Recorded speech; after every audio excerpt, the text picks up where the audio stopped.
Assalamualaikum warahmatullahi wabarakatuh.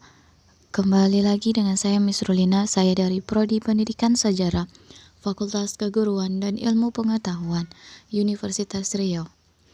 Pada kesempatan kali ini, kita akan membahas tentang tugas mata kuliah Strategi dan Inovasi Pembelajaran Sejarah yang diampu oleh Bapak Piki Sentri Pernanta.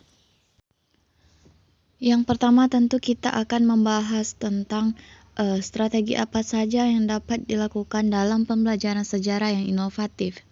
Nah, sesuai dengan perkembangan zaman, yang mana pada zaman sekarang pembelajaran sejarah yang inovatif berupa pembelajaran dengan model student oriented atau student center, yang mana siswa menjadi pusat dalam pembelajaran.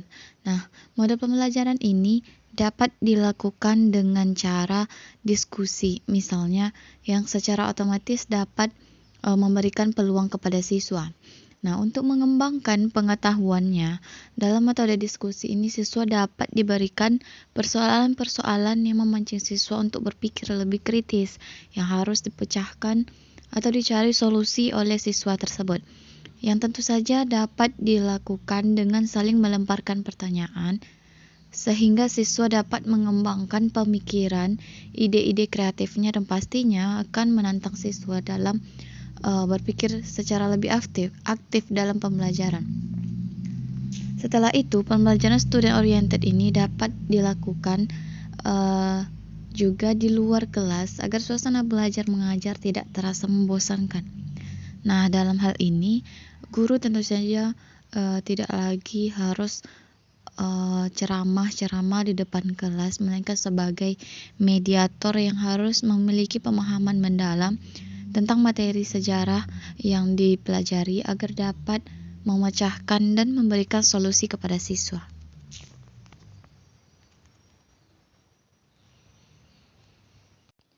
Untuk persoalan mengenai media-media inovatif apa saja yang dapat diterapkan dalam pembelajaran sejarah. Nah, media inovatif yang dapat diterapkan dalam pembelajaran sejarah yaitu penggunaan miniatur-miniatur kesejarahan, misalnya dengan kreatif agar siswa lebih tertarik dengan pembelajaran sejarah yang tidak hanya belajar dengan konsep-konsep tetapi juga dapat dilihat miniatur-miniatur sejarah yang ada. Nah, miniatur-miniatur ini tidak harus menggunakan modal atau uang yang mahal atau dengan harga yang mahal, tetapi juga guru dapat mengkreasikan dari apa mereka membuat miniatur-miniatur dalam pembelajaran sejarah ini. Nah, cara lainnya yaitu dengan menyediakan teknologi 3D, 4D misalnya, yang mana seolah-olah siswa berada dalam sejarah yang sedang dipelajari. Nah, tentu saja ini akan menarik minat siswa untuk belajar sejarah, yang mana mereka didukung oleh teknologi yang berkembang saat ini. Tentu saja hal ini harus didukung penuh oleh pihak sekolah. Jika tidak didukung penuh oleh pihak sekolah, maka teknologi ini akan timpang, yang mana tentu saja guru sebagai bawahan tidak memiliki banyak cara kalau tidak didukung oleh pihak sekolah secara menyeluruh. Selain itu, pembuatan labor sejarah juga saya pikir merupakan hal yang sangat penting, yang mana dalam labor sejarah tersebut menyediakan berbagai media-media untuk pembelajaran sejarah. Tidak hanya buku, melainkan juga lukisan-lukisan, gambar-gambar yang besar, miniatur-miniatur, dan lain sebagainya yang akan membantu siswa dalam pembelajaran sejarah.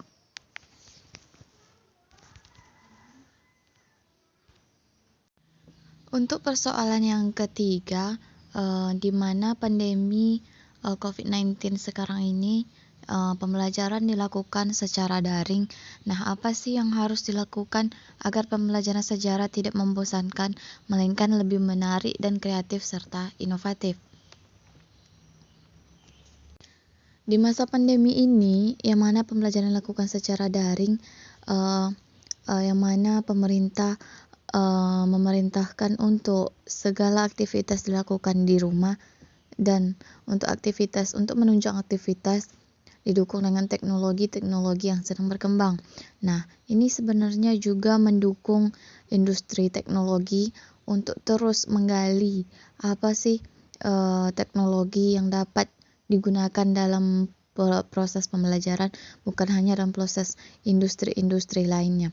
Nah, di sini salah satunya dengan model pembelajaran yang tak hanya ceramah, menyampaikan materi lewat Zoom, misalnya Google Meet, yang mana guru seringkali ceramah di ruang Zoom, tetapi siswa dapat melakukan kegiatannya sendiri-sendiri, malah mereka tidak menyimak apa yang disampaikan oleh gurunya.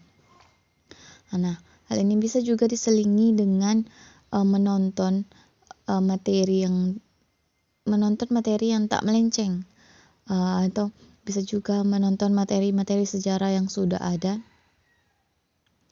mengadakan kuis agar kreativitas siswa untuk berpikir lebih tinggi lagi, agar siswa tidak merasa bosan juga dalam proses pembelajaran secara daring ini, dan tentunya pasti siswa akan merasa mengantuk jika pembelajaran dilakukan dengan cara ceramah oleh guru.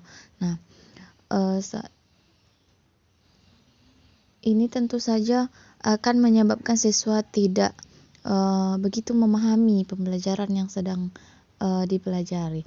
Dan tidak bisa diabaikan bahwa sekarang ini teknologi berkembang sangat pesat, yang mana hal ini juga dapat dimanfaatkan, seperti memberikan siswa tugas membuat video kreatif, misalnya membuat video animasi tentang sejarah, yang mana tentu saja akan mendukung siswa untuk lebih kreatif lagi dan lebih cakap lagi menggunakan teknologi.